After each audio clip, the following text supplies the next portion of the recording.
A paz de Jesus novamente, amém, irmãos? Vamos abrir a palavra de Deus nessa noite no Salmo de número 51. Salmo 51, louvado seja Deus. Salmo 51.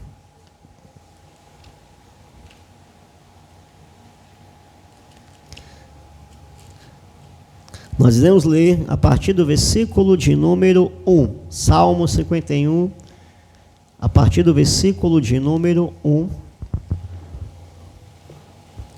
Diz assim a santa e poderosa palavra de Deus. Tem misericórdia de mim, ó Deus, segundo a tua benignidade, e apaga as minhas transgressões, segundo a multidão das tuas misericórdias. Lava-me completamente da minha iniquidade e purifica-me do meu pecado, porque eu conheço as minhas transgressões e o meu pecado está sempre diante de mim.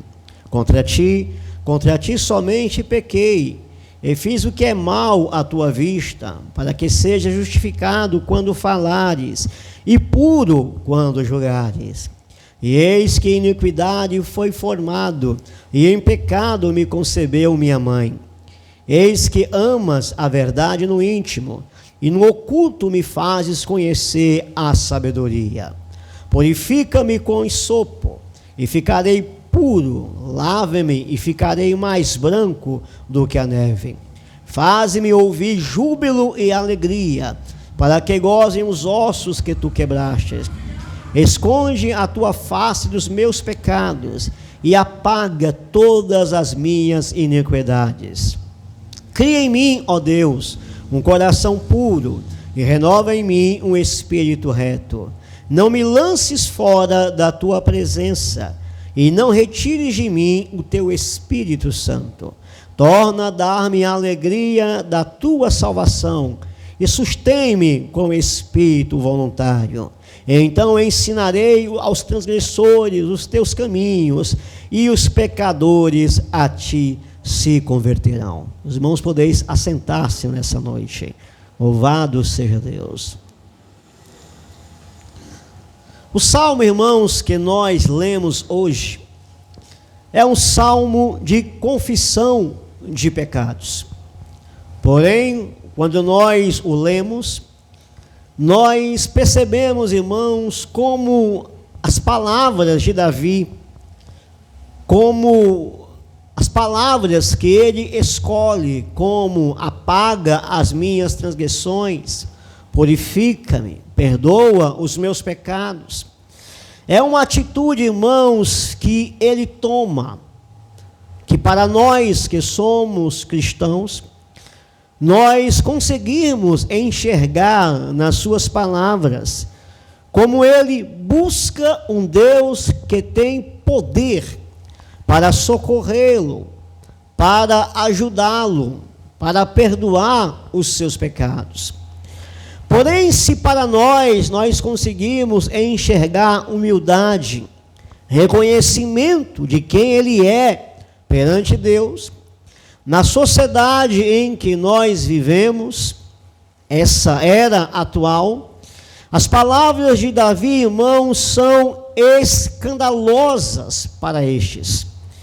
Porque o ato de falar em pecado, o ato de confessar pecados, para a sociedade, irmãos, atual, é algo que deve ser descartado pela humanidade.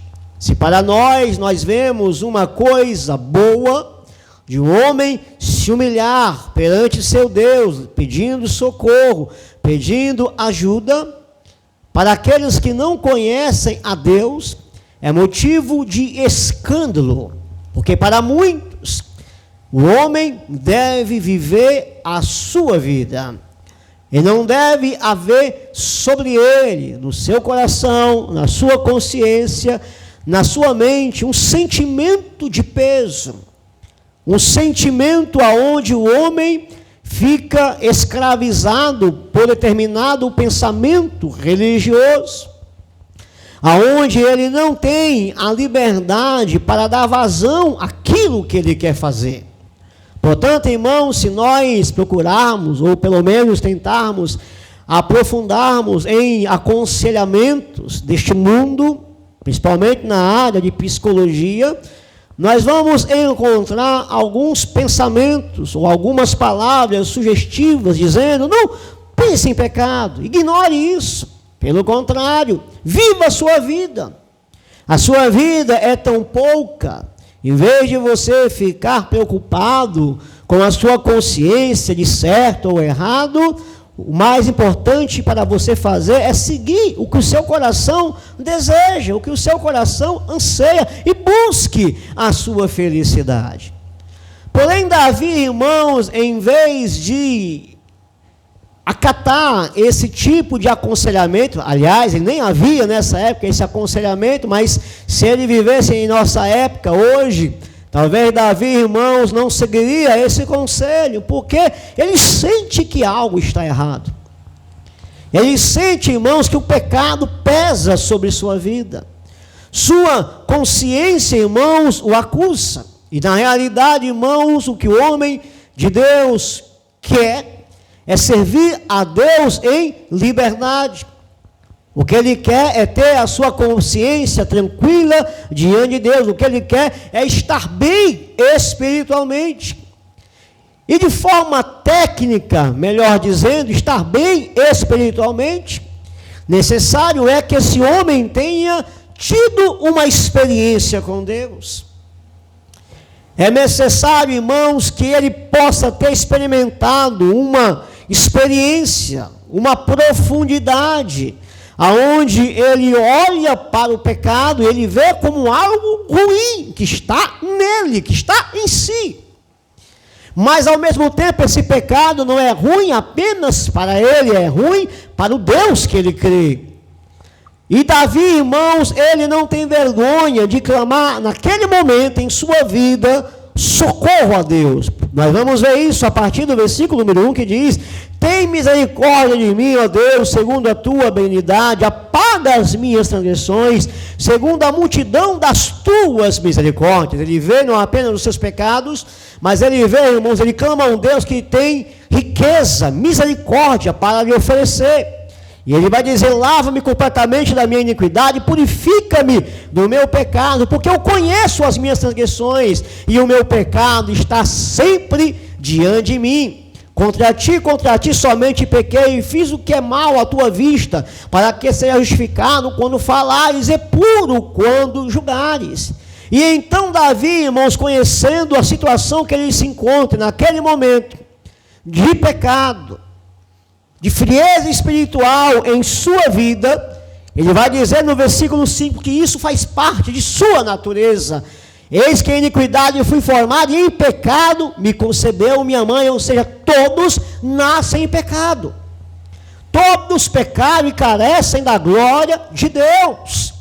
No entanto, meus amados irmãos, quando Davi faz esta afirmativa, ele era rei em Israel. Sua vida continuava. Os seus afazeres, como líder de Israel, como rei de Israel, ele ia vivendo a sua vida. Talvez externamente, ele continuava oferecendo culto. Ele continuava na presença de muitos, orando, fazendo as suas orações a Deus. Mas, meus irmãos, estar bem espiritualmente, que é o caso que Davi não estava, por mais que ele continuasse a fazer os seus afazeres civis e religiosos, lá no seu interior, irmãos, Davi não estava. Porque o Salmo de número 51 é um salmo de confissão. E Davi sabe lá no seu íntimo que Deus, ele ama a verdade no íntimo. É o que está aqui no versículo 6, que diz: eis que amas a verdade no íntimo, e no oculto me fazes conhecer a sabedoria. Por mais, irmãos, que externamente Davi, para muitos, estivesse bem, ele sabia, irmãos, que no fundo que Deus amava era a verdade no íntimo. Não bastava apenas ir para o culto. Não bastava apenas, irmãos, frequentar o culto. Não bastava apenas, irmãos, ir para a igreja. Ele estava ruim espiritualmente. E o fato é, irmãos, para que ele pudesse confessar o seu pecado, foi necessário que o profeta Natã fosse até Davi, contasse uma história, a qual Davi se indignasse com a história e quisesse julgar o que tivesse cometido tal ato errado de possuir, irmãos. O homem possuía apenas uma ovelha, e o homem ia até aquele homem e pegar aquela única ovelha que ele tem. Davi, irmãos, com uma atitude de justiça, ele pergunta: quem é esse homem que cometeu tal? Naquele exato momento, irmãos, Natã diz: tu és o homem. Colocando aqui no contexto da história, nós sabemos o que Davi cometeu. Ele, sendo rei de Israel, ele cobiçou, irmãos, a mulher de um homem, Betseba. Enquanto, irmãos, um homem estava na guerra, ele cobiçou aquela mulher quando estava no palácio e a viu ao longe tomando banho, ele cobiçou e desejou no seu coração possuir aquela mulher, e de fato ele possuiu, cometeu o pecado. E este pecado que ele cometeu foi, através desse, irmãos, cometendo outros pecados: malícia, adultério, tramas, injúrias, assassinato. E desde aquele momento, irmãos, a vida de Davi teve consequências negativas durante muito tempo para a sua vida. Mas o fato é que Davi, irmão, não era para estar lá. Davi era para estar na guerra. Davi era para estar, irmãos, com os seus soldados, porque o rei Davi era um homem de guerra. E pelo fato, meus amados irmãos, de ele não estar guerreando, pelo fato dele querer, irmãos, se aquietar no seu palácio, descansar, ele então, irmãos, foi tentado por esse episódio e cometeu, através desse, inúmeros outros pecados em sua vida. Porque Deus, irmãos, nos chama, acima de tudo, para fazer a sua vontade. Porque Deus nos chama, acima de tudo, irmãos, para continuar pregando a sua palavra. Quando Deus dá uma ordem para seu povo, tanto no Antigo Testamento como no Novo Testamento, era para que o homem, irmãos, obedecesse a sua palavra. E se Deus manda guerrear, se Deus manda marchar, se Deus manda pregar o seu evangelho, o homem assim deve fazer.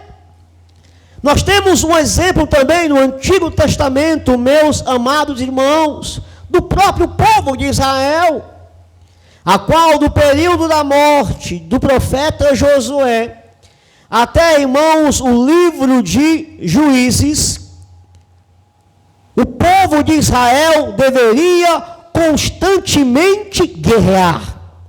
Ainda que Deus, irmãos, pudesse lhes dar a terra prometida, como nos ensina a palavra de Deus, eles não deveriam descansar, eles não deveriam, irmãos, se acomodar.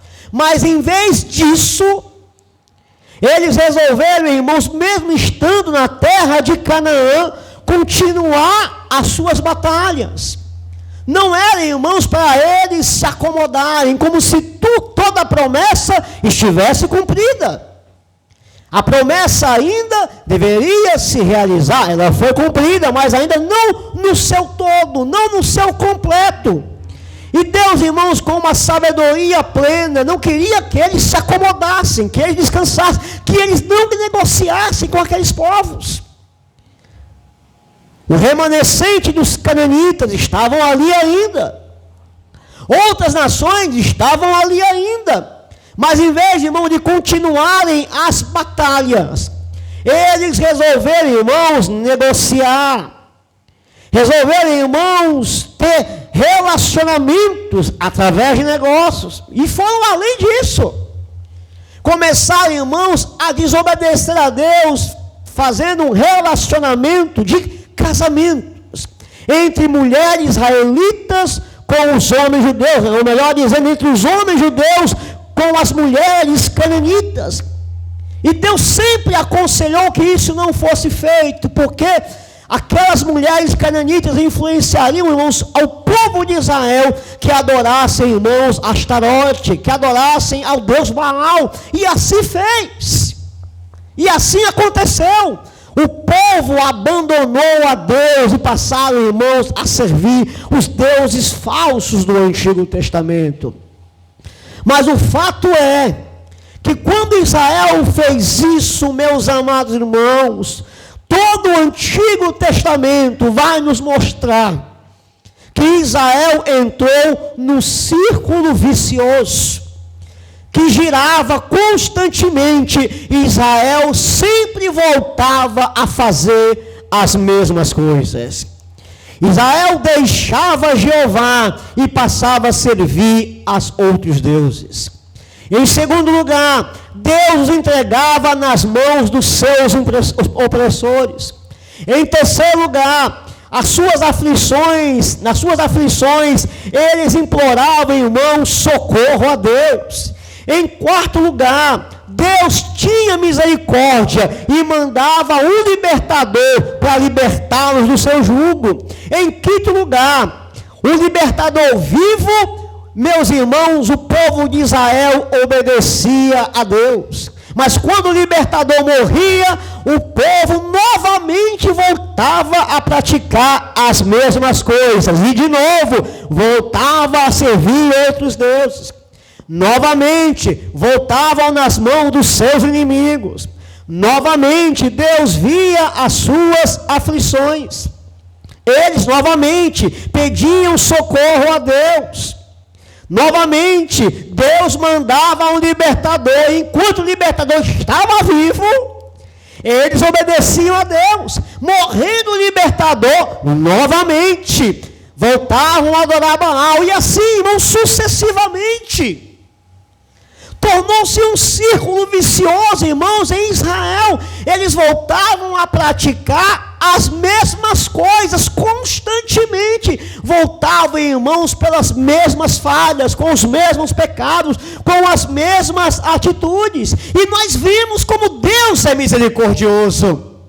Porque sempre que eles clamavam a Deus, irmãos, Deus ia lá e novamente mandava um libertador para socorrê-los novamente. Deus sabia, irmãos, que eles iam se desviar novamente, mas Deus mandava de novo um libertador para socorrer, mostrando, irmãos, que nem eu, nem você, nem o homem tem misericórdia, mas o Deus, o Senhor dos Exércitos, é um Deus de misericórdia. Deus, irmãos, é paciente para com o seu povo. E assim, meus amados irmãos, eles deveriam lutar contra os seus inimigos, não descansar. É claro que nós que somos o povo de Deus no Novo Testamento, nós não somos, nossos inimigos, irmãos, não são as pessoas. O nosso inimigo, meus irmãos, não são pessoas físicas, como era no Antigo Testamento. O nosso inimigo é o diabo. Ele veio para matar, para roubar e destruir. O nosso inimigo, irmãos, é a nossa própria carne, que não deve ser satisfeita para que possamos abandonar ou desprezar a Deus. O nosso inimigo, irmão, é o mundo no sentido de suas ideologias que são contra Deus, são os pensamentos, são os ensinos errados. A nossa luta não é contra o homem em si, mas é contra nós mesmos, no nosso interior, contra a nossa carne. A nossa luta é contra o diabo, que cegou o entendimento das pessoas para que não resplandeça a luz do Evangelho ao Deus deste século. E constantemente, irmão, Deus quer também, como eles no Antigo Testamento, que nós também não venhamos a descansar quanto aos cuidados da carne. Ele não quer que nós venhamos a descansar, irmãos, quanto aos princípios, ideologias erradas deste mundo. Ele não quer, irmãos, que nós venhamos descansar contra as ações de Satanás, que é o nosso inimigo. Ele veio buscar, ele veio para matar, para roubar e destruir. Deus quer, irmãos, que nós possamos andar em santidade, venhamos lutar contra a carne, lutar contra nós mesmos, irmãos, servindo a Deus. Ele quer, irmãos, que nós venhamos lutar contra o diabo, venhamos pregar o seu evangelho, esclarecer que Jesus é o Salvador, que Ele é o Redentor, que só Ele pode libertar o homem dos seus pecados. Ele quer, irmãos, que nós, conhecendo esta palavra, possamos, irmãos, lutar contra ideologias erradas que esse mundo prega, dizendo que Deus não existe. Dizendo, irmãos, que Deus não se importa com o pecado. Esse Deus aí não é o Deus da Bíblia. O nosso Deus não muda, nele não há sombra e nem mudança, irmão, de variação. Ele é o mesmo ontem, é o mesmo hoje e será eternamente. O nosso Deus é um Deus santo. E por isso Deus separou Israel do Antigo Testamento para mostrar que Ele é um Deus santo. E esse Deus santo ainda continua sendo santo, irmãos. E Ele quer que seu povo agora lute, que não descanse, que pregue a sua palavra. Mas o nosso Deus, irmãos, é aquele que pede, mas é aquele que faz. O nosso Deus, irmãos, se revelou agora na nova aliança. E o nosso Deus que se revelou é o Senhor Jesus Cristo, irmãos, o Verbo de Deus que se fez carne e habitou entre nós. Que através do seu Filho Jesus Cristo, que é Deus encarnado, Ele pede que nós obedeçamos a sua vontade, mas antes que Ele pedisse que obedecêssemos a sua vontade, Ele mesmo, irmãos, obedeceu o Pai em tudo. Ele mesmo disse: uma coisa tenho para fazer, uma comida tenho para comer, que é fazer a vontade daquele que me enviou. Jesus é aquele, meus amados irmãos, que pede, mas antes que nós façamos, Ele fez primeiro, Ele deu o exemplo. A Bíblia diz que quando Jesus iniciou o seu ministério, irmãos, Ele iniciou o seu ministério já sendo provado, tentado pelo diabo. Vejamos o que diz a palavra de Deus em Mateus capítulo de número 4. Mateus capítulo de número 4. A partir do versículo de número 1. Mateus capítulo 4, a partir do versículo de número 1, diz assim a palavra do Senhor. Então foi conduzido Jesus pelo Espírito ao deserto, para ser tentado pelo diabo. E tendo jejuado 40 dias e 40 noites, depois teve fome. E chegando-se a ele, o tentador disse: se tu és o Filho de Deus, manda que estas pedras se tornem em pães. Ele, porém, respondendo, disse: está escrito, nem só de pão viverá o homem, mas de toda a palavra que sai da boca de Deus. Então o diabo transportou-o à cidade santa e colocou-o sobre o pináculo do templo. E disse: se tu és o Filho de Deus, lance-te daqui abaixo, porque está escrito que aos seus anjos dará ordem ao teu respeito, e tomar-te-ão nas mãos, para que nunca tropeces com o teu pé em alguma pedra. Disse-lhe Jesus: também está escrito, não tentarás o Senhor teu Deus. Novamente o transportou o diabo em um monte muito alto, mostrou-lhe todos os reinos do mundo e a glória deles. E disse-lhe: tudo isso te darei, se prostrado me adorares. Então disse Jesus: vai-te, Satanás, porque está escrito, ao Senhor teu Deus adorarás, e só a Ele servirás. Então o diabo o deixa, e eis que chegaram os anjos e o serviram. Note, irmão, Jesus foi tentado no deserto. Ele é chamado na Bíblia do segundo Adão. E quando nós vemos na palavra de Deus, e ele é chamado de segundo Adão, nós não lembramos, irmãos, necessariamente também do primeiro Adão. E quando nós lembramos do primeiro Adão, nós começamos a perceber que quando Adão foi criado, ele não foi criado em pecado. Como diz lá em Eclesiástico, o homem foi criado reto, mas o homem buscou outros caminhos. sendo colocado, irmãos, lá no jardim do Éden, o primeiro Adão, ele foi colocado num lugar, irmãos, de delícias, lugar favorável, cheio de promessas de Deus para a sua vida, bastava obedecer a Deus. Mas mesmo, irmão, no ambiente favorável, Adão e Eva, a primeira mulher, desobedeceram a Deus quando o diabo tentou. Porém, aqui, o segundo Adão, que é Jesus Cristo, ele foi colocado, irmão, não no jardim onde havia frutas, alimento, um lugar, irmãos, de muitos pomares, num ambiente favorável, com água, com rios, com água potável, um ambiente favorável, um paraíso, como diz a palavra de Deus. Ele foi, irmãos, para o deserto. O Espírito Santo levou para o deserto. E lá ele orou 40 dias e 40 noites, em jejum. E nesse momento, irmãos, o diabo apareceu para tentá-lo. E Jesus, irmãos, sendo tentado pelo inimigo, estava com fome, estava em jejum. E o diabo lhe tenta, lhe oferecendo, irmãos, dizendo: se tu és filho de Deus, transforma essas pedras em pães. Não era pecado, irmãos, ele comer. Mas naquele momento era. Porque era um episódio de tentação. Mas Jesus, irmãos, venceu a tentação, dizendo: nem só de pão viverá o homem, mas de toda a palavra que sai da boca de Deus. Era o que Adão deveria ter dito. Era o que Eva deveria ter dito: eu não quero essa árvore, eu não quero esse fruto, eu já tenho a palavra de Deus na minha vida para obedecer. Mas eles assim não fizeram, meus amados irmãos. Mas Jesus venceu a tentação num ambiente desfavorável. Fé é quando vencemos, irmãos, em ambientes desfavoráveis. E a Bíblia vai dizer, irmãos, que a tentação continuou. E eu quero que os irmãos prestem atenção nessa afirmativa. Versículo de número 5 vai dizer: então o diabo transportou a cidade santa e colocou sobre o pináculo do templo e disse: se tu és o filho de Deus, lança-te daqui abaixo, porque está escrito que aos seus anjos dá ordem ao teu respeito, e tomar-te-ão nas mãos, para que nunca tropeces com o teu pé em alguma pedra. Note, Satanás agora, irmão, cita a palavra.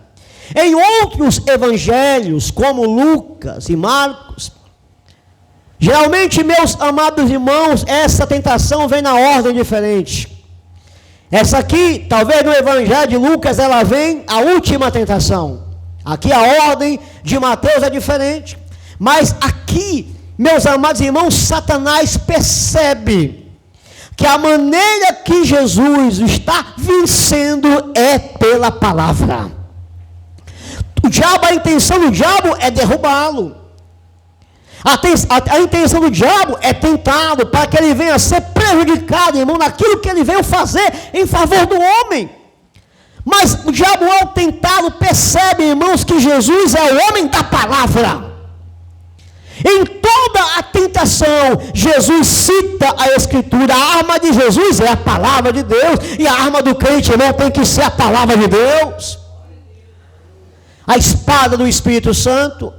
Mas, meus amados irmãos, o diabo percebe que ele usa a palavra, então o diabo cai em si, e o diabo vai também e cita a Bíblia.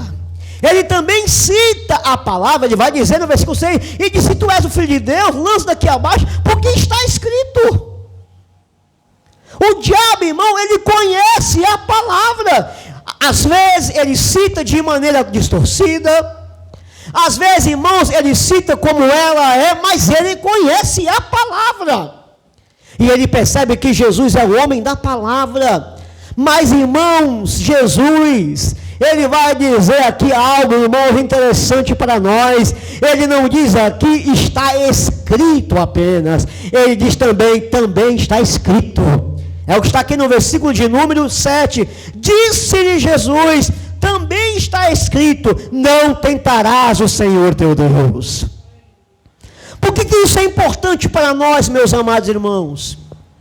Porque eu estou dizendo que também o inimigo conhece a palavra. As pessoas também, irmãos, conhecem a palavra. As pessoas que não têm um encontro com Jesus também conhecem o Antigo Testamento, o Novo Testamento, e citam as Escrituras. Mas citam fora, irmão, do contexto profundo da palavra, da Escrita Sagrada. Muitas pessoas vão dizer, Deus é amor. Não é, irmão? Deus não é amor?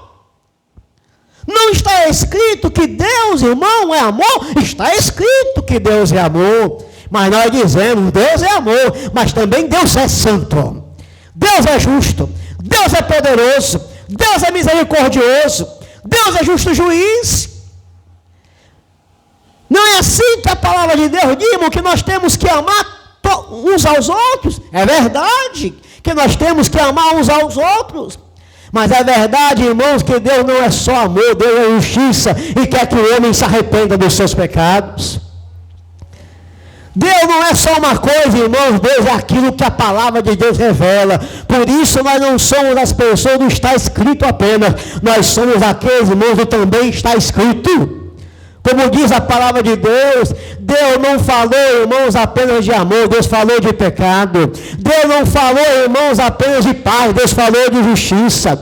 Deus não apenas falou que Deus ama o homem, que deu seu Filho unigênito para todo aquele que não pereça, mas tenha a vida eterna. Mas Deus também falou que ele precisava se arrepender dos seus pecados e crer em Jesus. Jesus, irmãos, é amor.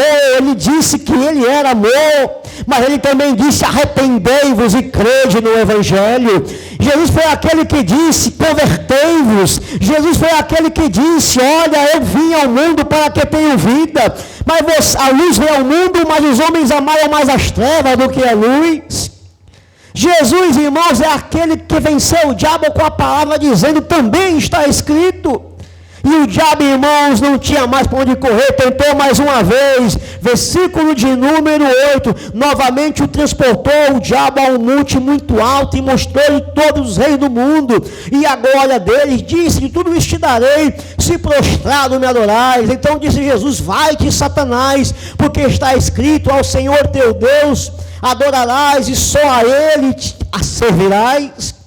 Aqui, irmãos, o diabo queria apresentar para Jesus o caminho fácil. Olha, tu não quer riqueza, tu não quer isso, tu não quer aquilo, eu vou te dar. Só basta uma coisa, tu me adorar, prostrar e me adorar. Como quem diz, olha, tu não precisa sofrer na cruz não.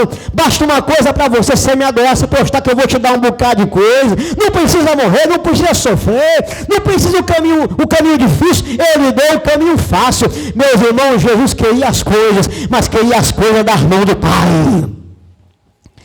Jesus, irmão, queria, irmão, as coisas boas, mas era da mão do Pai, não era das mãos de Satanás. Meus irmãos, as coisas boas são as coisas de Deus. As coisas que perdoam, irmãos, são as coisas que Deus dá. As coisas, irmãos, que o diabo oferece, são as coisas que viciam. São as coisas, irmãos, que traz satisfação no primeiro momento. Mas depois, irmãos, o homem tem que aumentar a intensidade para poder sentir alguma coisa e cada vez mais aumentar a intensidade para ver se sente alguma coisa. Quando vai ver, irmão, não faz mais efeito e é tarde demais. Mas as coisas de Jesus, as coisas que Deus dá é cada vez melhor, é graça sobre graça, é vida com abundância. Louvado seja Deus. E aqui eu me lembro de uma passagem, irmão, na festa de Canaã, na Caná da Galileia, nas bodas de Caná da Galileia, aonde, meus amados irmãos, o noivo vai lá, vão colocar o melhor vinho na festa, e começam, irmãos, a beber, de repente falta vinho, e de repente vão atrás de Jesus, meu irmão, para poder fazer o milagre. Quando de repente Jesus pega aquelas águas, aquelas estradas cheias de água e transforma em vinho, e de repente as pessoas vão beber, o mestre Sá vai beber, como é que pode? Geralmente quem vai casar sempre coloca, irmão, em primeiro lugar o melhor vinho, mas você fez diferente, você colocou o melhor vinho para o final. Assim é a mente humana. Assim, irmãos, é que o Satanás faz. Ele começa a colocar, irmão, logo o que é melhor, aquilo que aparenta ser melhor, mas depois vai perdendo o sabor, vai perdendo o gosto, vai perdendo a qualidade, irmãos. Mas Deus, irmãos, as coisas de Deus, elas são sempre o melhor e nunca perdem o sabor, porque são coisas espirituais. Louvado seja Deus. Portanto, meus amados irmãos, Jesus é aquele que pede dar primeiro o bom exemplo. Ele foi tentado e ele, irmãos, diferente de Adão, ele venceu a tentação com a palavra de Deus. Mas não só isso, veja o seu ministério. Veja, irmãos, o trabalho que Jesus teve que enfrentar. Quantas vezes, meus amados irmãos, os fariseus chegaram até Jesus para tentar alguma coisa com a sua inveja? Quantas vezes Jesus, meus amados irmãos, teve que ter paciência com os seus discípulos? Quando ele mandou, certa feita, meus amados irmãos, procurarem um lugar para que ele pudesse descansar em Samaria, eles voltaram dizendo: Senhor, ninguém te deu lugar para tu repousar. Eles então disseram: Senhor, o que façamos como o profeta Elias? Que oremos e mandemos fogo do céu e consuma esses homens. Jesus olhou para eles e disse: vocês não sabem de que espírito eu sou. De que espírito sois? Eu não vim destruir as almas dos homens, eu vim salvar as almas dos homens. Como Jesus, irmãos, teve paciência com os seus discípulos. Quando os pais, irmãos, pegaram as criancinhas para Jesus abençoar, os discípulos, irmãos, quiseram barrar. Não, o mestre está ocupado. Jesus viu, irmãos, aquela situação como se as crianças, para eles não fossem importantes, que o que fosse importante para Jesus era apenas fazer milagre, era apenas curar o coxo, o aleijado. Mas quando Jesus viu as crianças, meus amados irmãos, Jesus disse: deixai vir a mim os pequeninos, deixa-os vir até mim, porque das tais é o reino dos céus. Veja, irmãos, a paciência que Jesus teve, irmãos, com a incredulidade dos discípulos. Jesus começou a dizer que ia morrer na cruz, que ia sofrer, que ia ser entregue, irmãos, na mão das autoridades. E Pedro, irmão, tomando a palavra em nome do discípulo, disse: Senhor, de modo nenhum acontecerá isso contigo. Jesus olhou para Pedro e disse: para trás de mim, Satanás, porque tu cogita das coisas dos homens e não das coisas que são de Deus. Veja, irmãos, como Jesus teve paciência com o discípulo, quando ele começou a pregar o evangelho de arrependimento, que tinha que crer nele, comer da sua carne, beber do seu sangue, crer nele, no seu sangue derramado. E as pessoas começaram, irmão, a abandonar, a multidão começou a abandonar, e os discípulos chegaram e disseram: Senhor, maneira o teu discurso. Senhor, abranda a tua pregação está muito forte, está muito dura, porque as multidões estão te abandonando. Jesus olhou para eles e disse: vocês querem ir também? Então vão. Mas Pedro, irmão, tomando a palavra, disse: Senhor, para quem iremos nós, se só tu tens as palavras de vida eterna? Como Jesus, irmão, teve paciência com a multidão também, não apenas com os discípulos, com a multidão. Uma multidão, irmãos, oportunista. Eu quero Jesus porque eu quero ser curado. Eu quero Jesus porque eu quero voltar a ver. Eu quero Jesus porque eu quero voltar a andar. Eu quero Jesus porque eu quero meu filho curado, a minha filha curada. Eu quero Jesus porque ele multiplicou o pão. Eu quero comer do pão.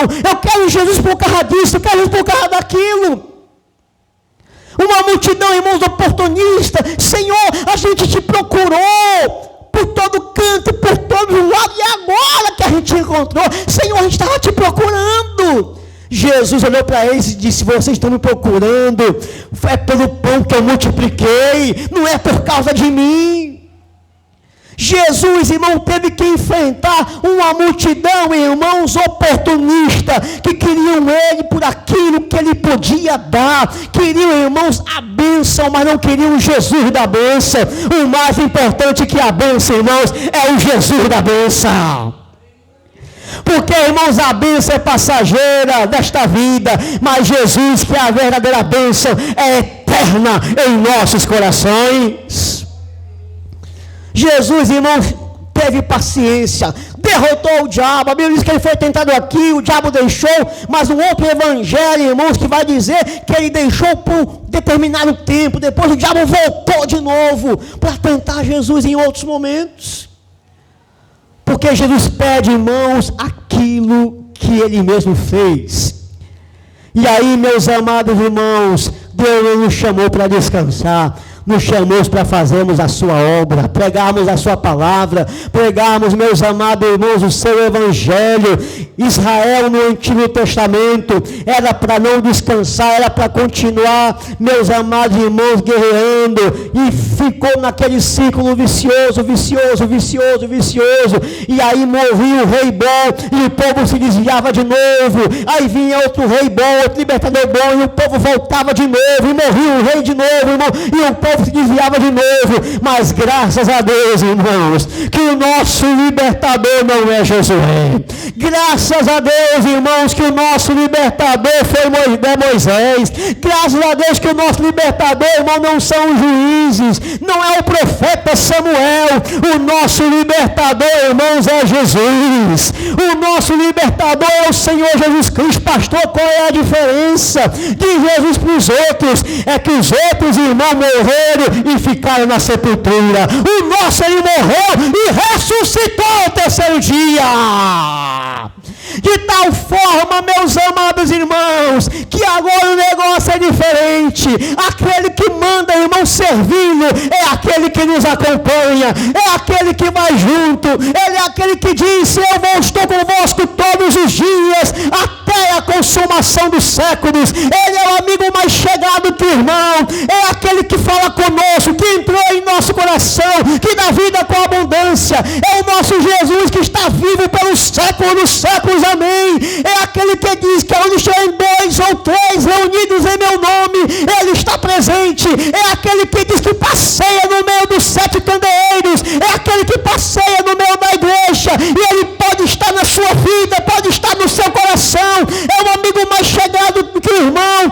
Ele tem poder, ele está vivo, irmão, ele ressuscitou, ele opera ainda hoje. Esse é o Jesus, meus amados irmãos, que morreu, mas ao terceiro dia ressuscitou. Mas esse irmão não é apenas alguém, irmão, que pede para obedecer externamente. Ele é aquele que pede para obedecer no coração. Ele é aquele, irmãos, que transforma o coração do homem. Meus irmãos, a nossa obediência não está por força nem por violência, é pelo Espírito do Senhor. Meus irmãos, quando o rei era bom, o povo obedecia. Quando o rei era mau, o povo praticava maldade. Mas o nosso rei, irmãos, ele fez um milagre. O nosso libertador, irmão, ele fez um milagre. Ele trabalha não externamente, ele trabalha, irmãos, é no coração. Ele transforma o coração do homem. Ele tira o coração de pedra, coloca um coração de carne. Ele coloca uma mente nova, um coração novo, uma vida nova, porque aquele que está em Cristo, nova criatura é. As coisas velhas se passaram e eis que tudo se fez novo. De tal forma, irmãos, que obedecer agora não é um fardo. Obedecer, irmão, a Deus agora não é um peso. Obedecemos com satisfação, com alegria, porque Deus derramou, irmãos, o seu Espírito Santo de nossos corações, derramou amor abundante através do seu Espírito Santo. Ele morreu, mas ele ressuscitou. Por isso podemos ficar, irmãos, confiantes, irmãos, que essa salvação, que essa obediência, acima de tudo, ela está em Jesus, porque ele fez uma obra poderosa dentro de nós. Voltemos novamente para o Salmo 51. Aleluia. Vai dizer no versículo 6, ele ama a verdade no íntimo. Para Deus nos amar, irmãos, acima de tudo. Meus amados irmãos, ele teve que colocar a verdade em nós, e a sua verdade, irmãos, é Jesus em nosso coração. Jesus disse: eu sou o caminho, a verdade e a vida, ninguém vê ao Pai a não ser por mim. Esta verdade que é Jesus está no nosso coração.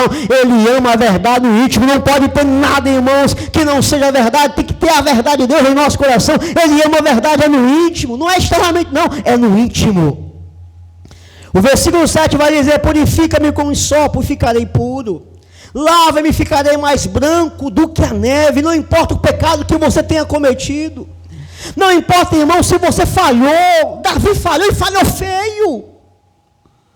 E a Bíblia é tão palavra de Deus que não esconde o pecado de Davi. Se a Bíblia, irmão, não fosse a palavra de Deus, ia esconder o pecado de Abraão, ia esconder o pecado de Davi, mas a palavra de Deus faz questão de dizer que Davi errou, que Davi pecou, porque, irmão, santo só Deus, santo só Jesus. Mas aqueles homens eram falhos, eram pecadores, erravam, mas Deus os perdoou. E aqui, meus amados irmãos, Davi ora a Deus, reconhecendo a sua falha, a sua falta diante de Deus. Ele sofria internamente, não, que a sua vida continuava reinando, continuava orando, continuava louvando, a sua vida continuava normal, mas lá no íntimo, irmão, ele sofria, não era a mesma coisa. Versículo 7, purifica-me com ensopo e ficarei puro, lava-me e ficarei mais branco do que a neve. Faz-me ouvir júbilo e alegria, para que gozem os ossos que tu quebraste. Quando o homem está em pecado, irmão, não confessar, ele fica quebrado, ele perde a alegria, é outra pessoa, porque está em falta, está em pecado, está quebrado por Deus. Versículo 9 vai dizer: esconde a tua face dos meus pecados e apaga todas as minhas iniquidades.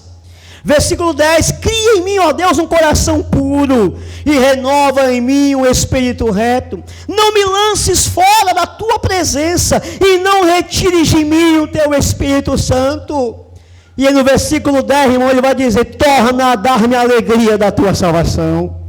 E sustém-me, irmãos, com o espírito voluntário. Meus irmãos, quando o pecado vem, a alegria sai. Quando o pecado entra, irmãos, a alegria vai embora. O crente só tem alegria, irmãos, quando o pecado não está lá. Porque, meus irmãos, o Espírito Santo é uma pomba. Ele vem em forma de pomba, simbolizando pureza. E o pecado é impureza, o Espírito Santo é pureza. Quando ele, meus amados irmãos, o coração do homem está em pecado, ele perde essa alegria, essa satisfação de servir a Deus.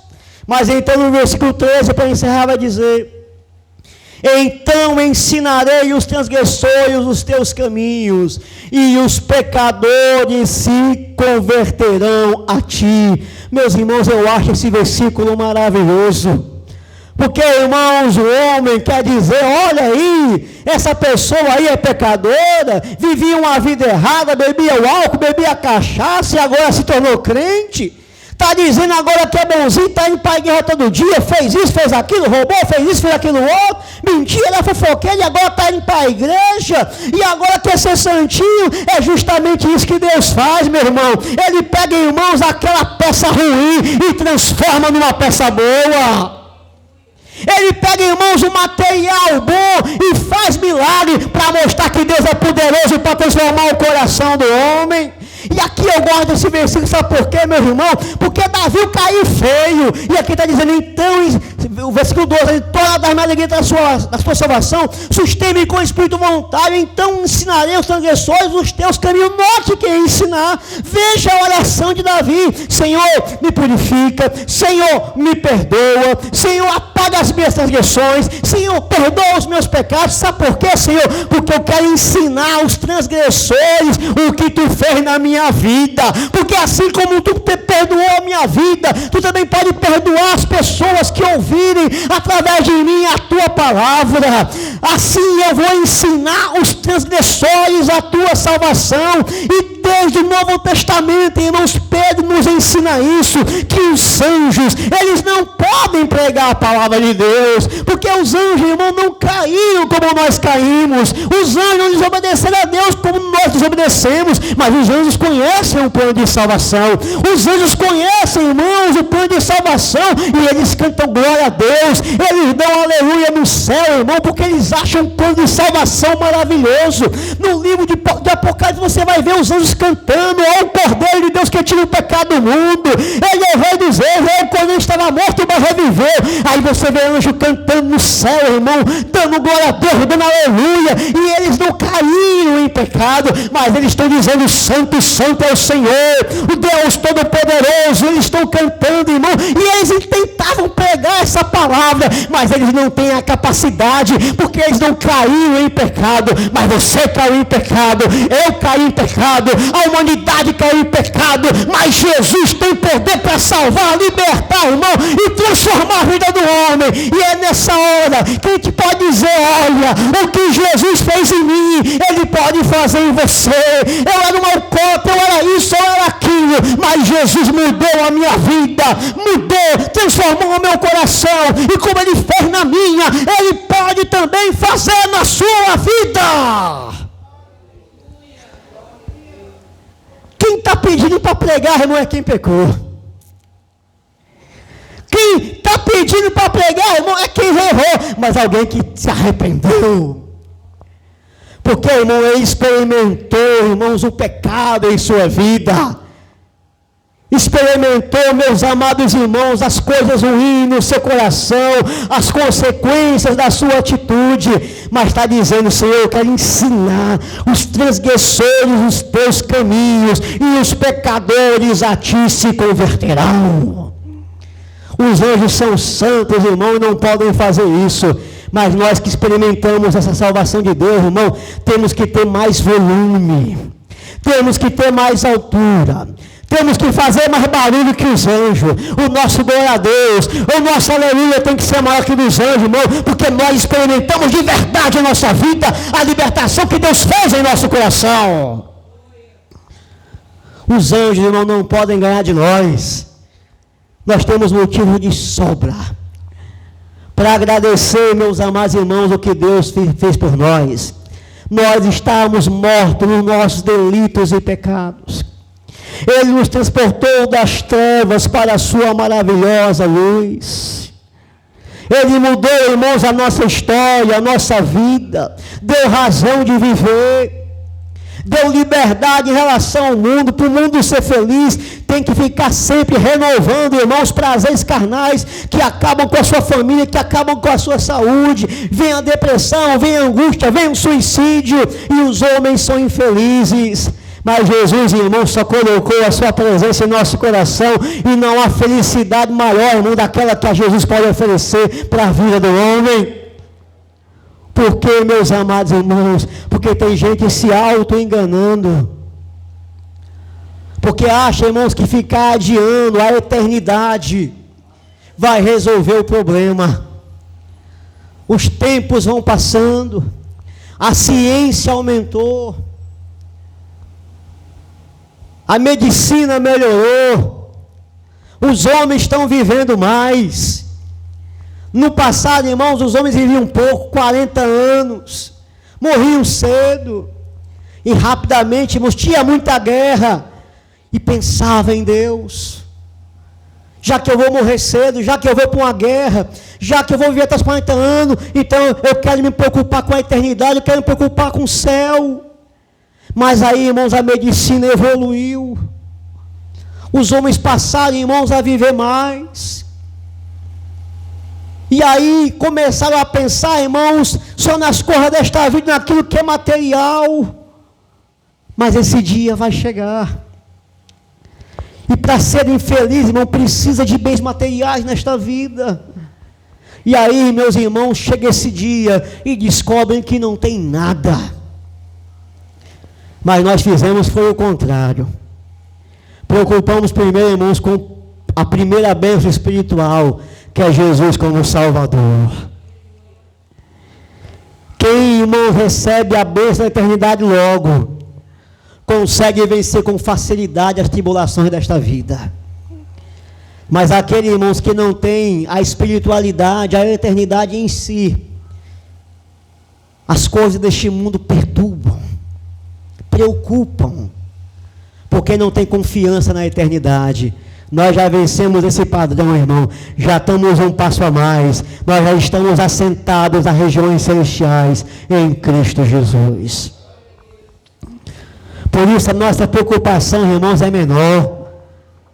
Porque a bênção maior Jesus nos deu, que é a sua salvação. Vamos ficar de pé nessa noite em nome de Jesus. Aleluia.